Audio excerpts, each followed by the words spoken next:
Любые рекомендации на тему воды — это полный абсурд. Аутофагия — это процесс, когда клетки самоочищаются и выкидывают весь мусор из нашего организма. И вот, ты пока не найдешь этот торт, ты вообще не успокоишься, и ты будешь его есть, ты не наешься. Я обожаю мармелад. Друзья, всем привет! Как же все-таки начать считать калории? Что можно есть, а что нельзя есть? И что же скрывается за аббревиатурой ПП? На все эти вопросы не только мне сегодня поможет ответить нутрициолог и коуч в сфере здоровья и правильного питания Дарья Егорова. Даш, привет! Рад тебя Привет. видеть. Мне тоже очень приятно тут быть, и в целом это моя самая любимая тема, так что говорить могу об этом бесконечно. Слушай, давай начнем с того, что определимся с понятием вообще нутрициологии. Я как человек вообще не посвященный, поэтому давай вот для самых маленьких, что такое нутрициология? На самом деле это супер важный вопрос, потому что многие не разбираются, история довольно молодая, и многие путают с диетологами, с врачами, там идут к нутрициологам сдавать анализы, чтобы те назначили БАДы. Все сложно, потому что пока что в России нет профстандарта. Так что кто в лес, кто по дрова. Но нутрициолог — это специалист в сфере здорового образа жизни с акцентом на питание. То есть, по факту, это человек без медицинского образования, который может помочь тебе наладить как раз все нюансы, связанные с рационом. Но нутрициолог не может лечить едой, назначать что-либо, то есть как бы это вот прям нет. И также хочу отметить то, что есть такие два веяния — это доказательная нутрициология и интегративная нутрициология. Доказательная основывается на науке, интегративная — это ближе к альтернативной медицине и танцами с бубном. Сразу Гомеопатия, хочу. вот это в этой все Ну, стране. где-то там, где-то там. То есть изначально я училась на интегративного нутрициолога, это было очень плохо.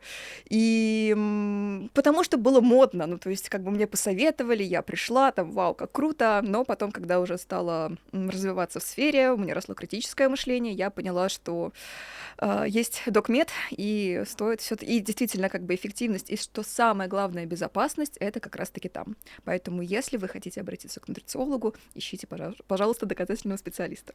Получается, доказательный специалист, то он работает именно уже с какими-то исследованиями, да, и просто строит на их основе какое-то питание, выстраивает человеку и так далее, правильно? Ну, по факту, да, то есть нутрициология — это наука, и мы должны как раз-таки опираться на научные данные. Чаще всего мы пользуемся авторитетными источниками, например, такие как ВОЗ, ФИДИЕЙ и различные ассоциации, там, не знаю, кардиологии, эндокринологии и так далее и тому подобное. Мгм. Смотри, а ты сказала, что он не может как-то назначать какие-то по медицинским показаниям и так далее. А на что тогда нутрициология вообще смотрит? Вот если мы возьмем какого-нибудь человека, он пришел с проблемой, что ему нужно выстроить план питания, Мгм. чтобы, например, похудеть или еще что-то. На какие тогда критерии смотрит нутрициолог? Смотри, здесь в первую очередь нутрициолог будет обращать именно на сбалансированное питание. То есть не то, чтобы там попробовать что-то вылечить. Если мы имеем дело с патологией, то это уже вне, например, моих компетенций. Здесь я могу работать совместно с врачом. То есть это не редкая история, когда есть врач, который ведет человека, как лечащий специалист, дает основные рекомендации. Я же помогаю именно составить сбалансированный рацион, я постоянно на связи, помогаю решить какие-то бытовые моменты, то есть как выстроить свою рутину таким образом, чтобы питание было комфортным, не составляло никакого труда, и мы могли вписать предпочтения человека, его цели в какие-либо уже научные рекомендации. То есть, например, медицинский какой-нибудь работник берет анализы, говорит, что вот у вас не хватает, например, гемоглобина. И ты выстраиваешь питание так, чтобы этот гемоглобин выровнять, правильно? Ну, смотри, я делаю так, чтобы этот гемоглобин не упал. То есть если мы имеем Мгм. дело уже, там, например, там, с железодефицитной анемией, то есть когда у нас маловато железа, то здесь уже нужны препараты. Это уже вне зоны моих компетенций. Но я могу сделать так, чтобы вы питались таким образом, чтобы до таких состояний не доводить. То Мгм. есть это больше про профилактику. Тогда давай перейдем как раз к одной из основных тем нашего подкаста. Это как выстроить сбалансированное питание. Но в целом тема на часа 3, но я постараюсь максимально кратко об этом рассказать. Наверное, удобнее всего, вообще в целом, если мы говорим про какой-то начальный уровень, стоит обратить свое внимание на гарвардскую тарелку, или же здоровую тарелку, ее по-разному называют. В общем-то, для женщин это 21-22 сантиметра, тарелка для мужчин чуть больше, 23-24. И на половине тарелки у нас источники клетчатки, то есть фрукты, овощи. Четверть — это источники белка, мясо, рыба, птица, субпродукты, бобовые и так далее. И четверть — это у нас углеводы с упором на цельнозерновые. Также мы добавляем жиры в ограниченных количествах, то есть чтобы это было оптимально. Ну и не забываем про молочные продукты, чтобы добивать наши потребности в кальции. Это здоровая тарелка, там накладывается еда с горкой или просто ровно, как вот она 21 сантиметр, это понятно. Мгм. Но как вот она выглядит? Как посчитать вот правильно, сколько чего надо положить? Это по граммовкам идет? Смотри, тут у нас есть два метода контроля рациона. Первый — это как раз-таки считать калории, где нам понадобятся граммы, чтобы понимать, сколько калорий у нас содержится в еде.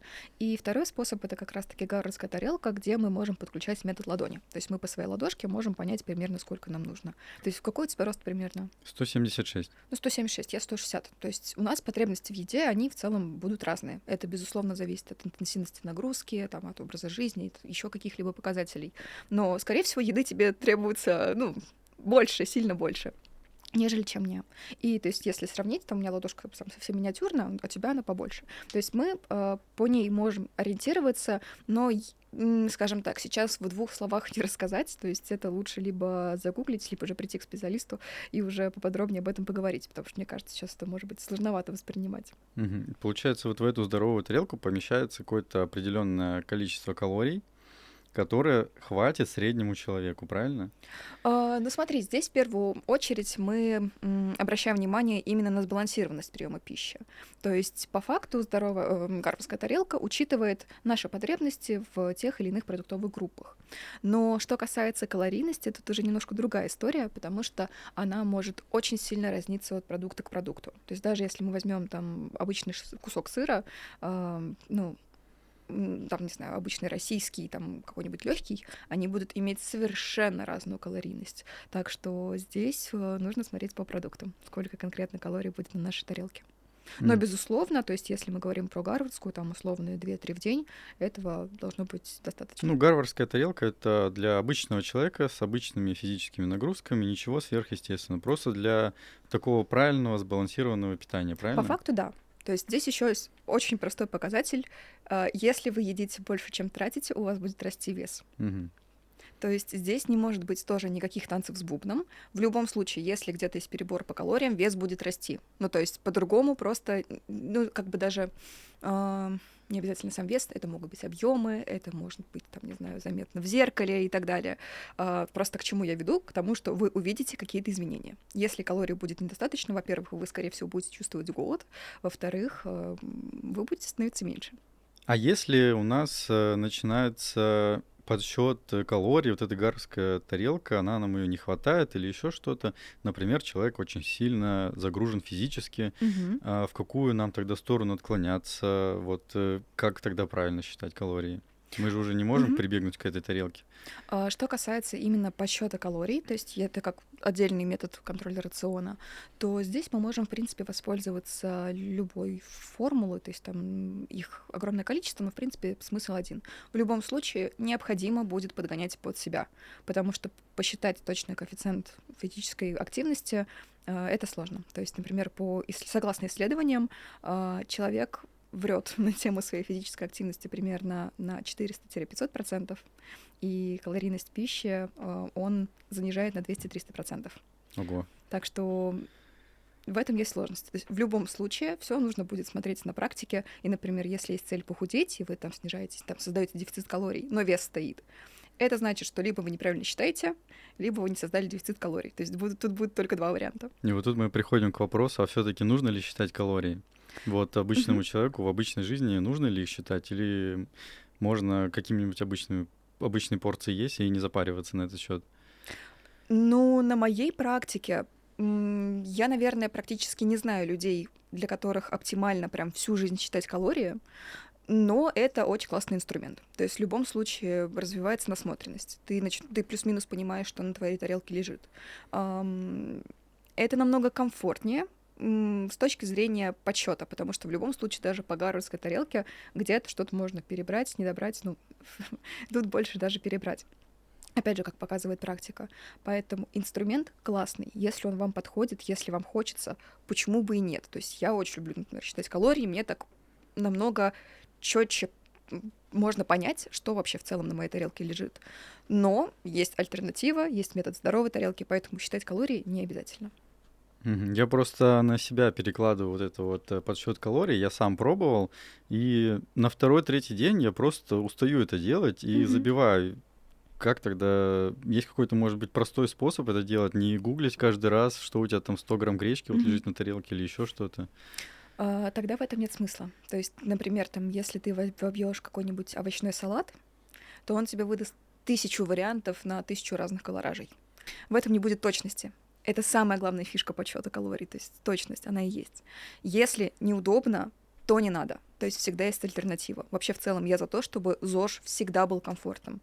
Если там, переводить какие-то ассоциации, предположим, там, ты решил купить обувь, и если она будет неудобная, ну, вряд ли ты в ней будешь ходить. Ну, там где-нибудь вышел, посидел, но ходить куда-то на прогулке далеко ты не уйдешь. Поэтому это обязательно должно быть удобным. Давай тогда перейдем к такому вопросу.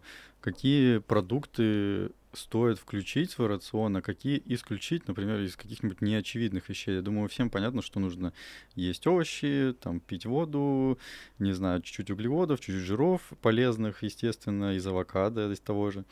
А какие-нибудь неочевидные вещи, неочевидные продукты, которые, например, все едят, употребляют, но лучше не стоит этого делать. Итак, хочешь ли ты топ самых вредных продуктов? Давай. Вот просто топ-3 продукта. Первое — это алкоголь. Не существует безопасной дозы алкоголя. Второе — это испорченные продукты, ну, по понятным причинам. Третье — если у тебя есть непереносимость и аллергии, то не стоит. Все, на этом список закончен. Ну смотри, если два последних пункта, второй, третий мне понятны, а первый рекомендую же бокал вина Кто вечером. рекомендует? Люди в интернете, назовем их так, они Вот. рекомендуют выпить Мгм. бокал вина, и сосудистую систему это Мгм. немножко улучшает и так далее. Что ты об этом думаешь? Согласно исследованиям, безопасной дозы алкоголя нет. Но при этом есть в любом... То есть, я здесь не призываю прям категорически отказываться. То есть, например, я человек, который алкоголь не пьет, за очень редким исключением, может быть, раз в 3 месяца ради каких-то именно вкусовых ощущений, но не более того. Пить алкоголь для здоровья — это, говорят люди из интернетов, но не ученые. Мгм. Это что-то вообще из ряда вон выходящее. Алкоголь для здоровья, он противоречит само себе, правильно? Ну, то есть, там, например, там, в том же самом вине все равно будут какие-то биофлавоноиды, там еще какие-то соединения, которые нам в целом нужны, но в любом случае, вот здесь прям такая жирная плашка, что безопасной дозы алкоголя ее не существует. Если мы вернемся к теме, какие продукты стоит добавить, вот за исключением этого списка, все. Чем разнообразнее твой рацион, тем больше потребностей своего организма ты можешь закрыть. То есть, если это постоянно частая история для мужчин, там, не знаю, кура-грудь, рис, брокколи. На Мгм, этом, в мгм. принципе, можно остановиться. Нет. Ну, то есть, чем больше продуктов вы сможете включить, тем круче будет. Но главное тут же не переборщить с этим, правильно? Должно быть всего по чуть-чуть. Ну, нет, слушай, по чуть-чуть, опять же, то есть дело всегда в количестве. Например, возьмем там какой-нибудь сахар. По данным ВОЗ, добавленного сахара, то есть тот, что добавляет человек, если что, сюда относится также мед, всякие разные там финиковые сиропы, там сиропы топинамбура и так далее, добавленного сахара можно до 10% нашего колоража. Если мы возьмем там небольшого среднего мужчину, то это порядка 50 грамм сахара в день. Это прилично. То есть совершенно спокойно можно какой-нибудь десерт вписать в свой рацион. Но там, если там, сладостями злоупотреблять, и еще помнить про то, что сахар могут добавлять в хлеб, в соусы, в ветчину, бывает даже такое, то безусловно, где-то может быть больше по количеству. Но опять же, для всего есть рамки. То есть в теории можно переесть брокколи с морковкой. Просто это очень сложно сделать. Так что здесь просто важен баланс. Если мы говорим про какие-то цифры, то от 400 грамм источников клетчатки в день, то есть фрукты, овощи и так далее, желательно чем больше, тем лучше. То есть для женщин примерно 600-800 грамм, для мужчин примерно килограмм. Это вот прям вообще, это было бы идеально, но не все просто могут это сделать в рамках своего рациона. Если мы говорим про белок, там данные немножечко разнятся, но согласно канадским исследованиям, это, да, по-моему, канадским, это примерно 1,2-1,6 грамм белка на килограмм веса. Углеводы, самая высокая продолжительность жизни, начиная там от 45% в нашем рационе. То есть для всего есть свои четкие цифры. Что касается жиров, вот буквально недавно выходил замечательный гайдлайн у ВОЗ, то жиры должны быть до 30% нашего рациона, при этом насыщенные жиры, то есть животного происхождения, также, например, кокосовое масло, они у нас до 10%, то есть мы их стараемся подсократить все-таки. Как ты сказал, что там полезные жиры авокадо, они не то чтобы полезны, они просто ненасыщенные, их можно чуть больше в нашем рационе. Так что для всего есть четкие цифры. Как справляться вот с этим желанием сладкого? Ты сказал, что Мгм. можно легко включить в свой рацион какой-нибудь небольшой десерт, и, в принципе, изо дня в день его есть, и это никак не повлияет на твой организм, на твою фигуру и так далее. А что делать, если у тебя все-таки пробивает на сладкое, и ты не понимаешь, из-за чего это? То есть тебе не хватает одного десерта, надо съесть целый торт. Здесь тысячи причин. То, что я встречала на практике, чаще всего две. Первая — это привычка. Например, там обязательно заканчивать прием пищи при помощи десерта. Ну, это, не знаю, это откуда ты из семьи, когда там съел сначала суп, потом тебе конфетку за это дали и так далее.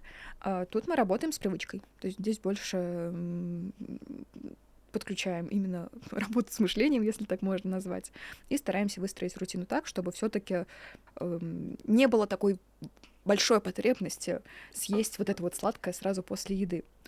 Вторая история, которая очень часто встречаю, люди просто тупо не доедают нормальной еды. Ну, то есть, если ты выстраиваешь свой рацион, тебе достаточно... Ты насытился, то есть тебе больше не хочется есть именно, то желание есть сладкое отпадает само собой.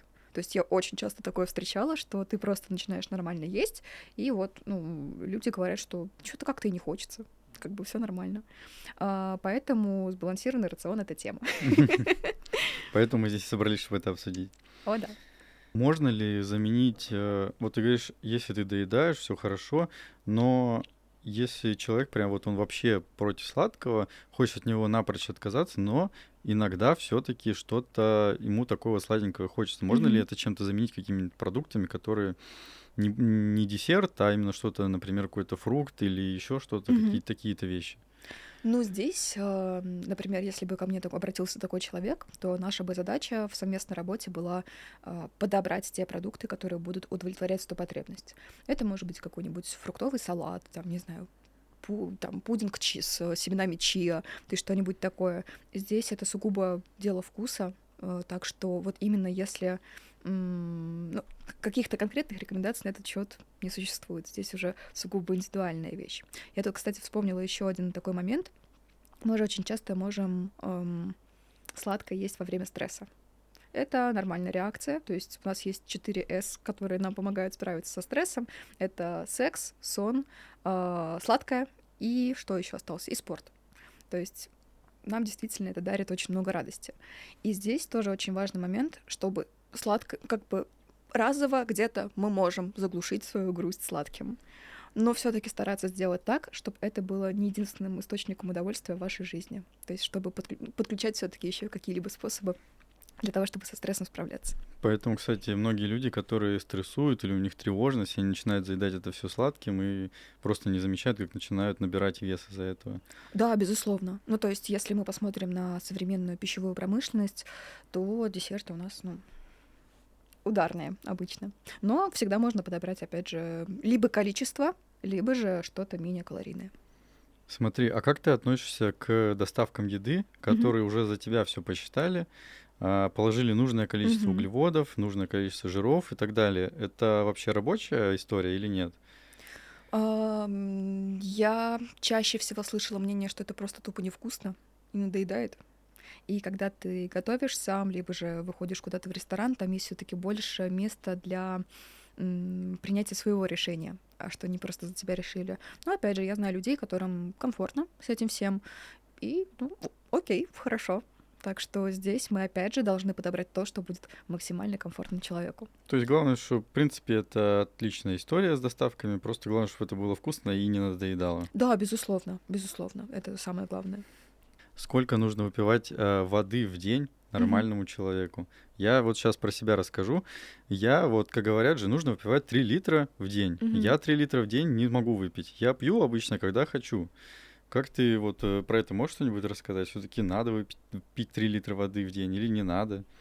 Любые рекомендации на тему воды — это полный абсурд.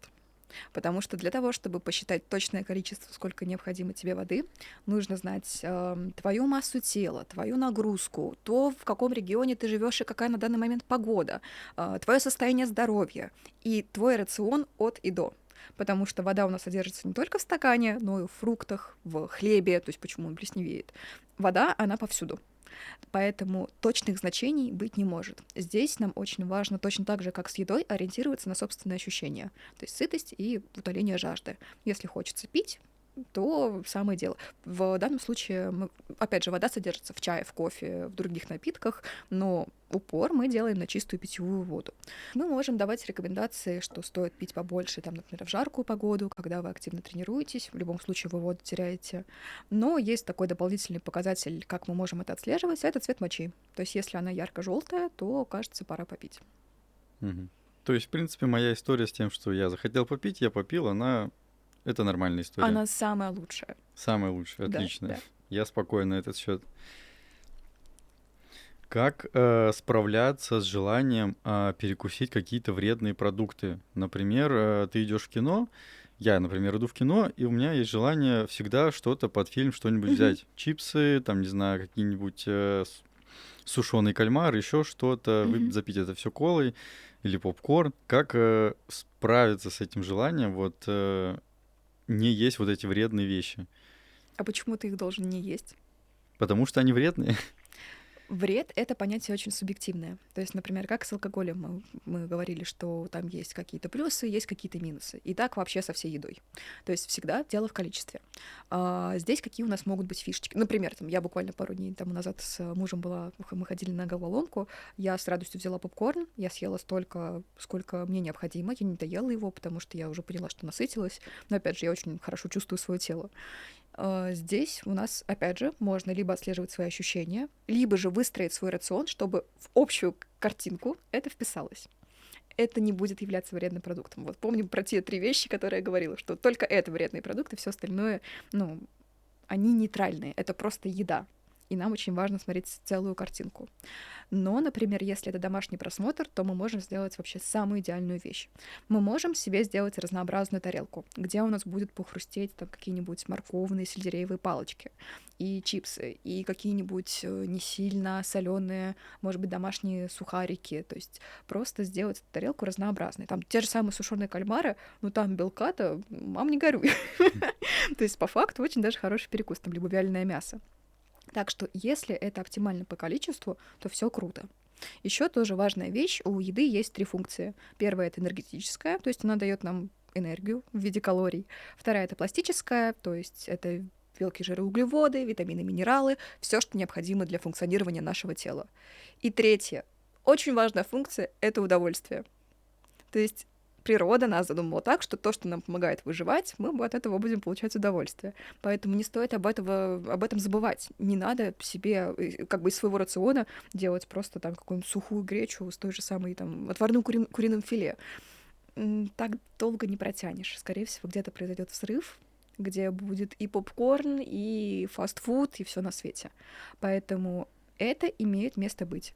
Можем, опять же, сказать, между прочим, очень даже тут научно доказанная история про некое правило Парето в еде.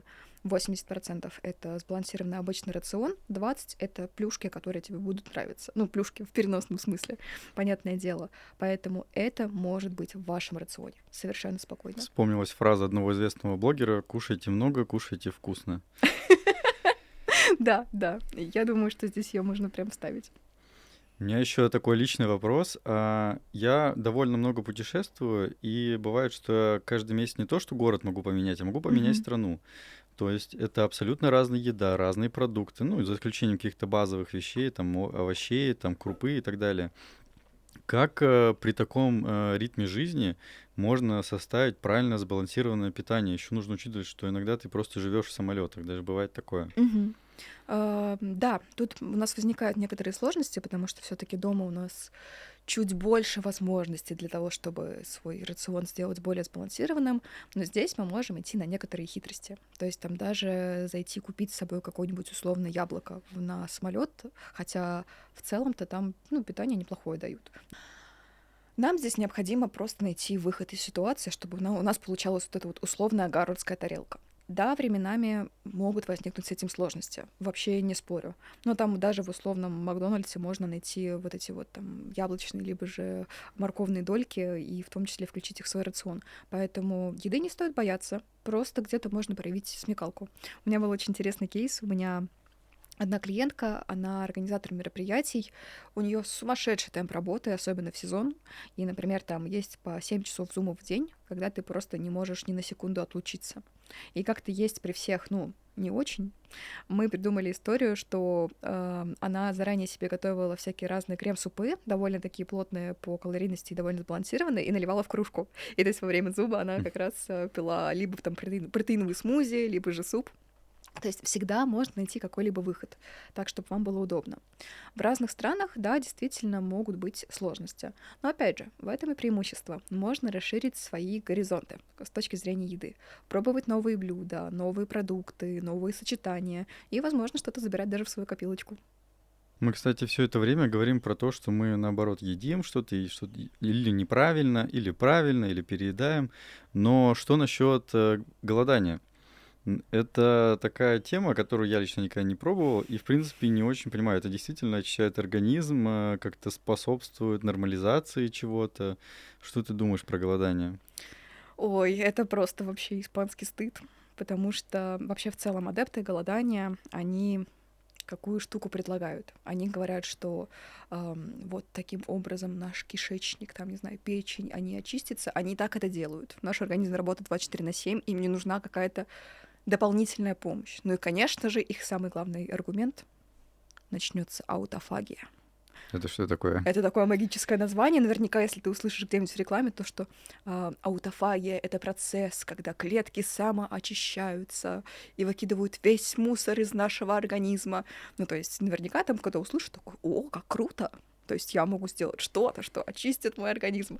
Но вообще в целом над аутофагией больше всего работал японский ученый Юсинори Асуми. Подождите, это я загуглю, чтобы вдруг не ошибиться. Так, сейчас я на всякий случай. Йосинори. Да, Асуми. Больше всего, то есть аутофагия, она была открыта чуть раньше, но больше всего работал над этим японский ученый Юсинори Асуми, который получил в 2014 году Нобелевскую премию как раз на тему аутофагии.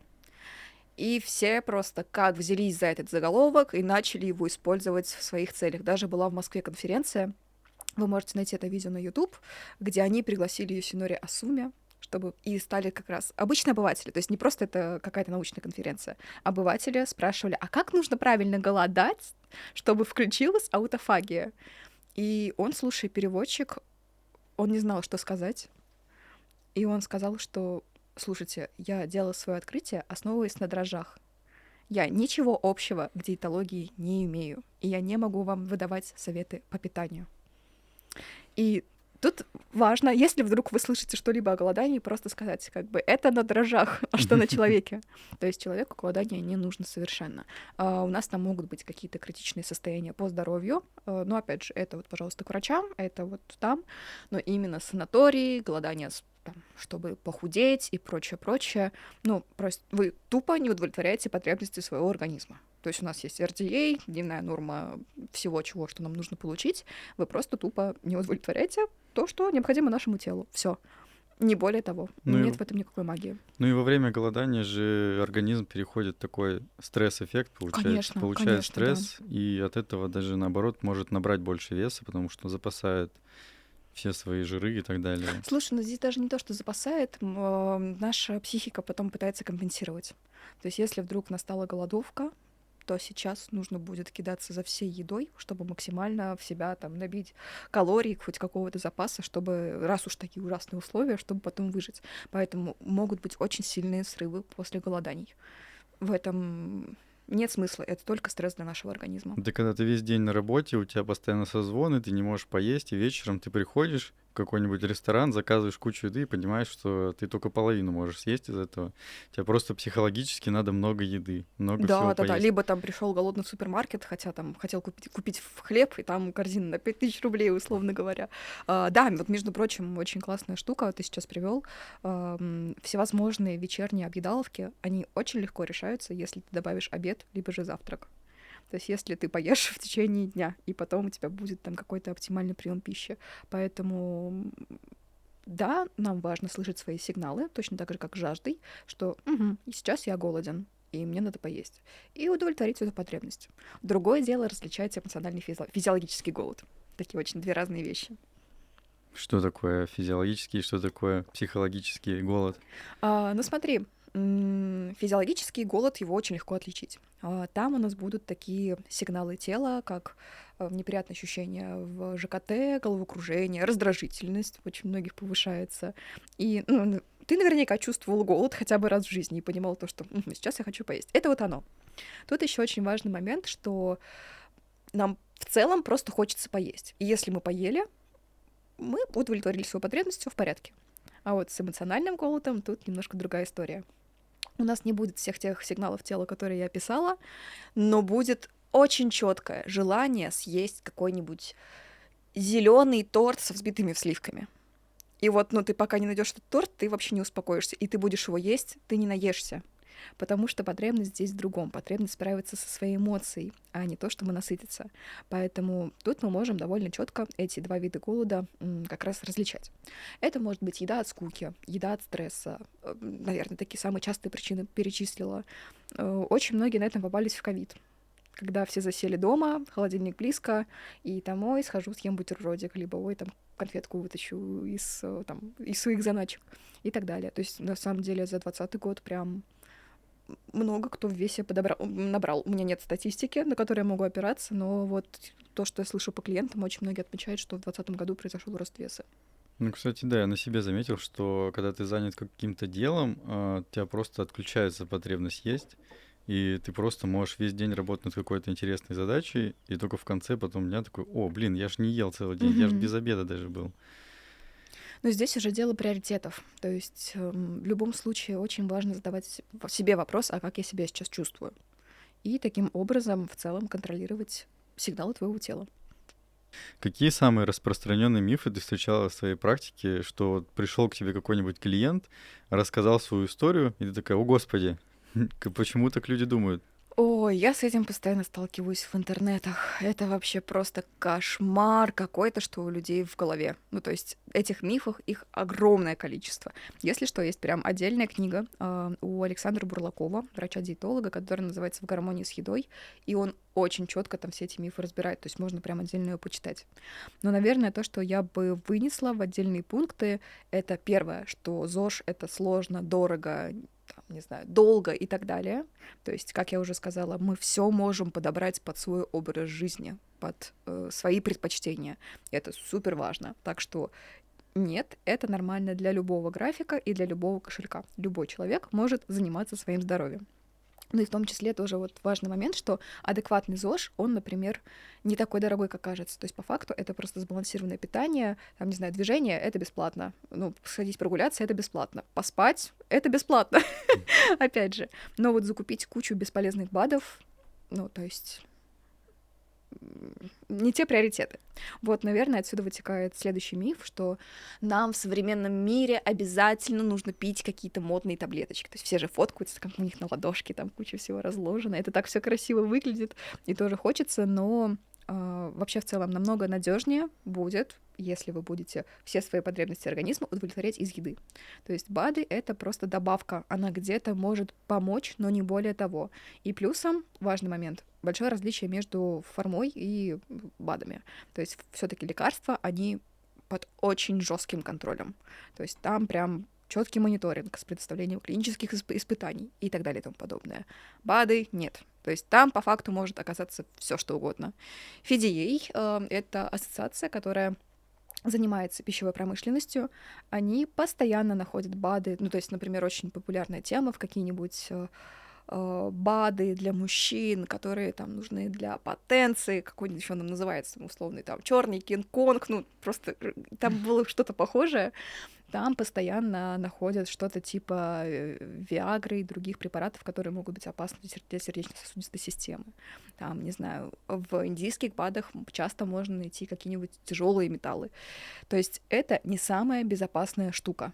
Это в том числе неконтролируемый прием БАДов может приводить к фармакологическому гепатозу. То есть когда у нас большие проблемы со здоровьем просто из-за того, что мы, какие-то таблеточки пили в больших количествах. Например, если мы возьмем по США, примерно 20% проблем с печенью — это как раз-таки и есть вот этот вот фармакологический гепатоз.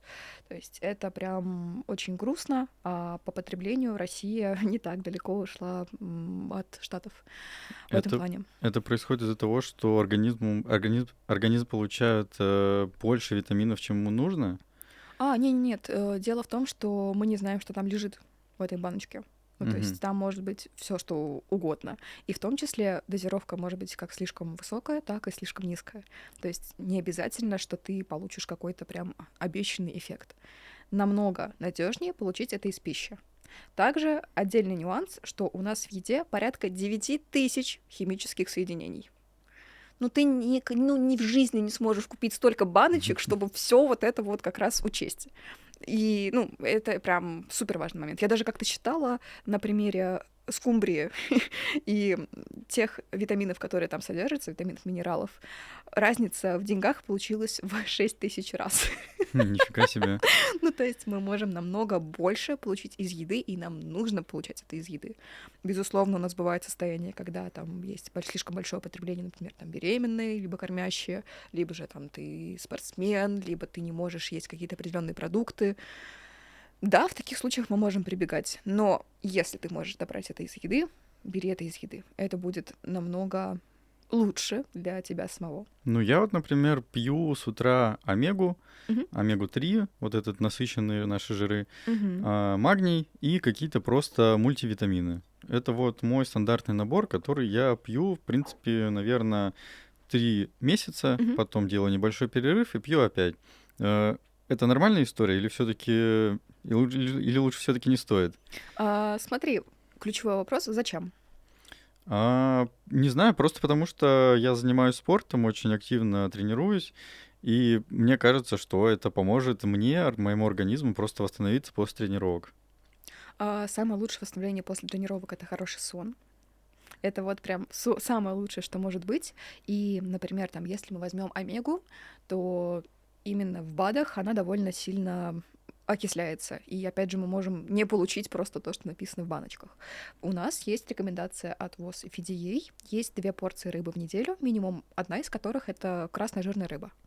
То есть таким образом ты закроешь все свои потребности по омеге. Помимо этого, в рыбе будет огромное количество белка, селена, йода, железа. Я могу перечислять очень долго, что там еще есть, но это в разы круче, нежели чем баночка с БАДами.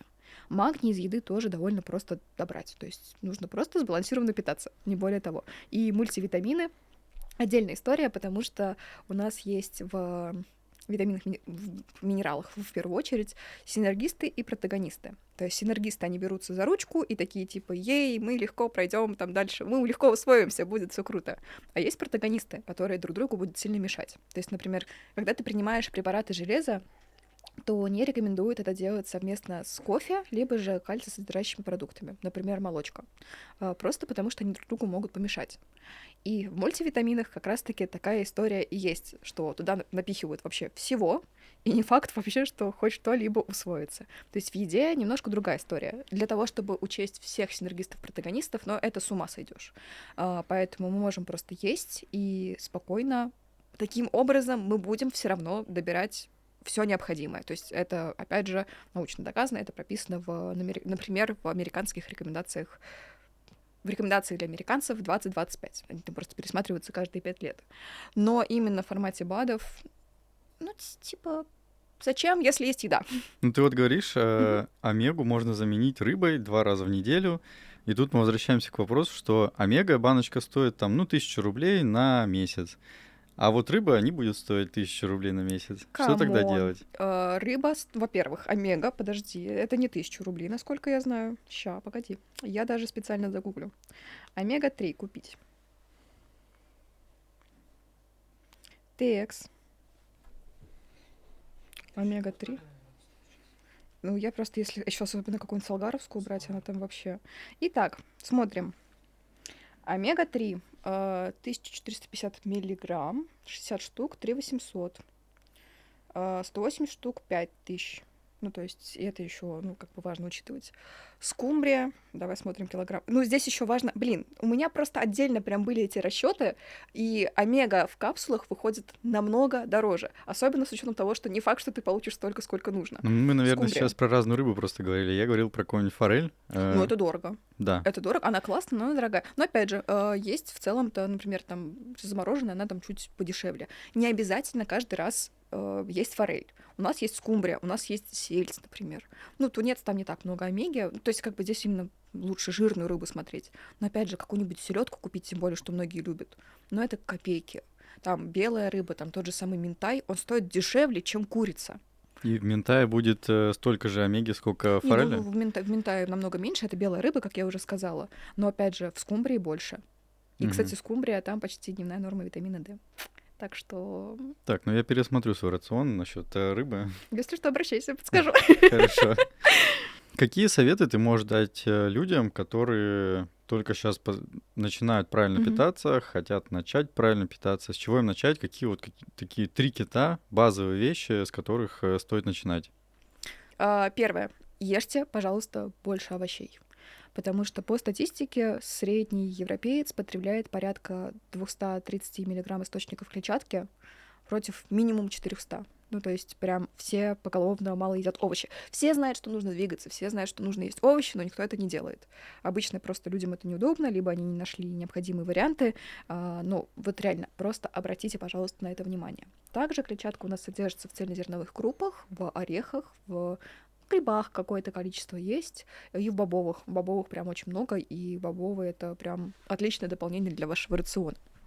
Следующий момент, который хочется упомянуть, это перестаньте воспринимать еду как врага и просто подружитесь с ней. То есть не бывает вредной еды, и вот прям очень важно этот момент запомнить.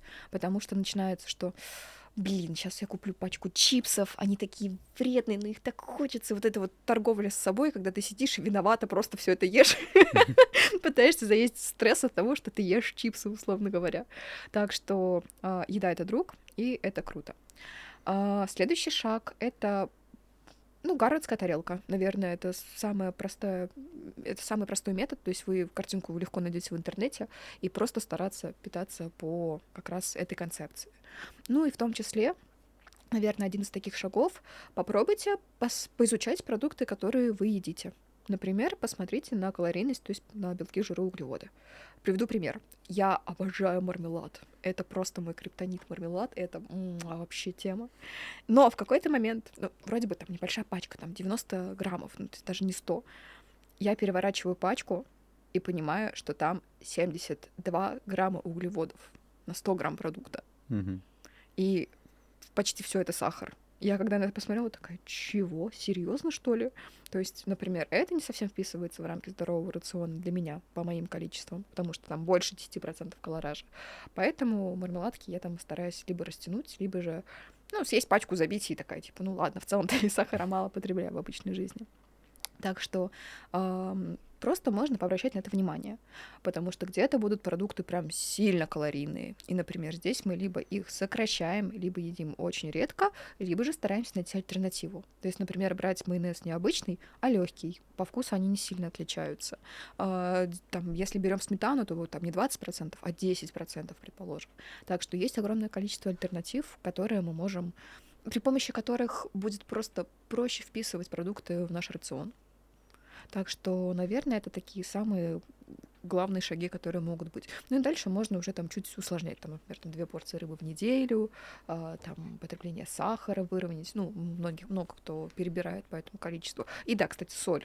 Тоже вот такой важный момент, потому что средний россиянин по данным ВОЗ ест примерно 9,7 грамм соли в день при разрешенных 5. Поэтому если у вас есть возможность количество соли сократить при помощи сокращения соленых продуктов, во-первых. Во-вторых, мы можем, например, если мы берем специи без соли использовать, то есть просто если мы покупаем травки, пусть это будут просто травки без соли, солить уже после приготовления. Наверное, такой самый лучший вариант. Убрать солонку со своего стола, чтобы вам было лень просто за ней ходить. И, например, если мы берем какие-либо консервы, условно там мы взяли консервированную фасоль либо женут, мы можем промыть это под водой, таким образом избавиться от излишка соли. Поэтому вот, да, кстати, тоже такое значение, где мы, бывает, перебираем. Я, кстати, слышал историю, что люди, которые постепенно убирают из своего рациона соль, снижают его вообще прям в минимум, то потом, когда им подают блюдо, где есть соль в каком-либо количестве, она для них уже слишком соленая. Да, да, это прям 100%. То есть у меня, например, такая история, мне в топку залетает все вообще прям. Поэтому я вообще очень спокойно могу и какое-нибудь вареное мясо съесть, и что-то прям супер вкусное, но чаще всего какие-то вот эти вот прям вау-продукты, они для меня кажутся прям слишком приторными, слишком сладкое, либо же слишком соленое. Поэтому я могу попробовать, но как-то больше дальше не хочу. То есть я прям в этом плане своим рационом очень довольна. У меня вот эти вот 80% сбалансированного рациона, они, может быть, даже где-то 90%, и вот небольшое какое-то количество идет на другую еду. То есть, например, там тот же самый мак, он для меня будет, не сильно вкусный. Раньше я прям любила, сейчас, прикольно, вроде бы иногда можно, но мне просто тупо не доставит это удовольствие, поэтому вкусы перестраиваются 100%. Да, у меня тоже такое было. Я очень долго не ел фастфуд, потому что не был в России, и там Мгм. было достаточно другой еды. И в какой-то момент мне захотелось, вот прям, мне нужна курочка из KFC. Я ее заказал и понял, что мне одной ножки хватило. Все, я Мгм. уже не могу это есть. Это очень крутой поступок. Ты услышал свое тело и отреагировал на его пожелания. То есть ты прям себя смог услышать, а не просто там заточить все, потому что ты все купил. Поэтому круто, классно.